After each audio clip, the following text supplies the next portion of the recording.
You're doing at least 3 things in this video that could kill you. And no, you don't already know what they are.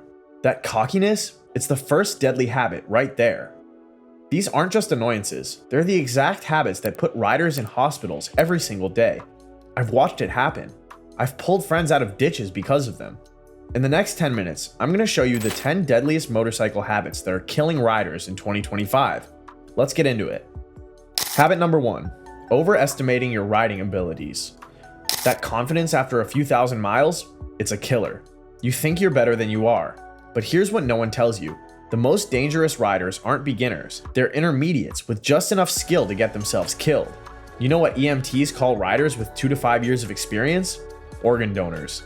I watched a guy with 3 years of riding experience take a corner way too fast last summer. He swore he could handle it. He couldn't. That corner had claimed 3 other riders that season alone. All of them experienced. All of them overconfident. The stats don't lie. Riders who overestimate their abilities are 3 times more likely to crash. And when you hit asphalt at 60 miles per hour, your confidence can't save you. Your perceived skill means nothing to physics. What's worse, most riders can't even emergency brake properly. They think they can, but under pressure, they grab a handful of front brake and go down before they even hit what they're trying to avoid. The fix is simple, but your ego won't like it. Take an advanced riding course. This week, not when it's convenient. Your good enough skills aren't. Your years of experience mean nothing if you've been doing it wrong the entire time. Habit number 2, target fixation. Your bike goes where your eyes go. You see a pothole, you hit the pothole. Every time. It's not a theory, it's physics. Watch for this red flag. If you're constantly surprised by suddenly appearing obstacles, you're target fixating without realizing it. The deadliest scenario? Panic in corners. You see guardrail, you stare at guardrail, you become one with guardrail. Here's the lifesaver. Train your eyes first, not your hands. Look where you want to go, not at what you're trying to avoid. Your bike will follow. Master this and you'll ride at a level that feels supernatural. Habit number 3, forgetting you're vulnerable. After a few close calls where nothing bad happens, your brain starts lying to you. You believe you're visible. You're not. You think drivers see you. They don't. You're convinced your reflexes will save you. They won't. But here's what no one tells you. Complacency kills more riders than alcohol. The cold reality, you're 27 times more likely to die on a motorcycle than in a car. Not because bikes are dangerous, but because the margin for error is 0. I've seen this play out hundreds of times. A rider gets comfortable, starts thinking they've mastered traffic. Then one day, a soccer mom in an SUV changes lanes without looking. Game over. What's scarier? This usually happens on familiar roads, the routes you take every day, the intersections you think you know like the back of your hand. Your brain goes on autopilot, and that's when disaster strikes. Think about this. When was the last time you actively scanned for escape routes while riding? If your answer isn't constantly on every single ride, you're already in danger. The survival strategy? Ride like every single vehicle is actively trying to kill you. Not paranoia, preparation. Look for the subtle cues. The driver's head movements inside the car. The front wheels starting to turn before the vehicle does. The slight drift toward the center line before someone makes an impulsive left turn across your path. Habit number 4, poor throttle control. Your right wrist is telling a story. Most riders are stuttering.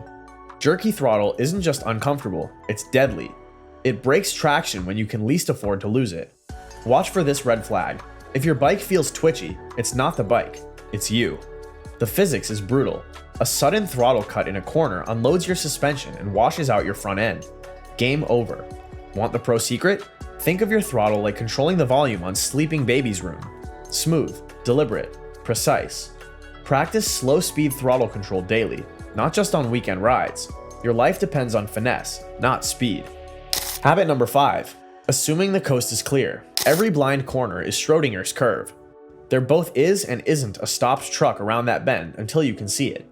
But here's what no one tells you. Your brain is hardwired to assume safety when you've experienced it before. It's why riders take blind corners at suicidal speeds.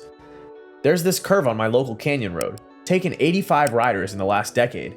Not because it's particularly difficult, because it looks exactly like the 5 corners before it. Riders get comfortable, assume it's clear like all the others. Then they meet the gravel patch or the stopped car or the deer that's waiting around that blind bend. The same deadly assumption plays out at intersections. That driver looking straight at you, their brain literally doesn't register you as a vehicle. Not distraction, neurological blind spot. Scientists call it inattentional blindness. Drivers can look right at you and their brains simply don't process that you're there. I had a driver look me dead in the eyes at an intersection once. He then turned left directly into my path. When the police came, he swore there was no motorcycle. He wasn't lying. His brain never registered me despite direct eye contact. The life-saving approach: only ride as fast as you can see.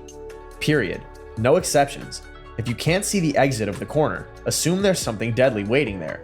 For intersections, expect every driver to make the worst possible move at the worst possible time. Assume malice, not stupidity. Live longer. And remember this: the corner that kills you won't be the one you're afraid of, it'll be the one you think you know. Habit number 6: improper use of brakes. Your brakes are precise instruments, not binary switches. Yet most riders either grab a fistful of front brake or dance on the rear like it's their primary stopper. Watch for this red flag. If you're relying on one brake more than 70% of the time, you're setting yourself up for disaster. The science is, your front brake provides 70 to 90% of stopping power, but grab it too hard and you'll flip. Your rear brake adds stability, but stomp it and you'll slide. This is a technique pros don't share. Start light on both brakes, then increase front pressure as weight transfers forward. Practice panic stops weekly in empty lots, not when a car pulls out in front of you. Habit number 7: riding without proper gear. It's just a quick ride has filled more hospital beds than hold my beer. But here's what no one tells you: the road doesn't care about your excuses. It will tear through your skin at 60 miles per hour, just like it will at 70. In a slide, regular jeans last less than 0.6 seconds before failure. Your skin fares worse. I've seen the aftermath.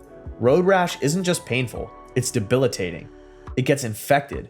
It requires multiple surgeries, skin grafts, and months of recovery. All because someone couldn't be bothered to put on proper riding pants for a quick trip. And those $50 motorcycle jeans from Amazon? They're a joke. I tested a pair. They failed after 15 feet of sliding on asphalt. Real motorcycle gear is engineered with multiple layers of abrasion-resistant materials, not just a thin layer of polyester Kevlar stitched into denim.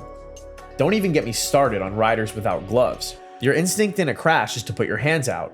Without gloves, you'll have the bones of your hands exposed after sliding just a few yards. Think about typing, holding your kids, or wiping your own ass with mangled hands. Proper gear isn't about preventing crashes, it's about whether you walk away or get carried away. Every piece of gear is a second chance. Don't waste yours to save 15 minutes of comfort or because you think you look cooler without it. Habit 8: improper lane positioning.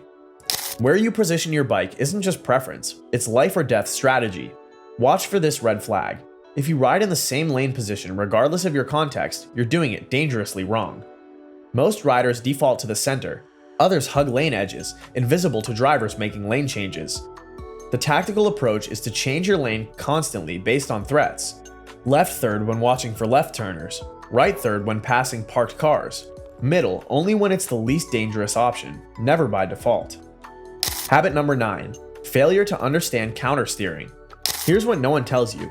Above 15 miles per hour, trying to turn without countersteering is like trying to swim by flapping your arms. You might move, but you'll drown. Countersteering isn't a technique, it's physics. Push left, go left. Push right, go right. Your instincts will fight this truth until you train them. The breakthrough exercise: at 20 miles per hour in an empty lot, deliberately push the handlebar to the side you want to turn toward.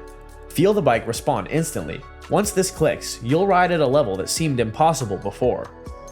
Habit number 10: poor clutch habits. Your clutch isn't just for starting and stopping, it's your primary control in the most dangerous scenarios.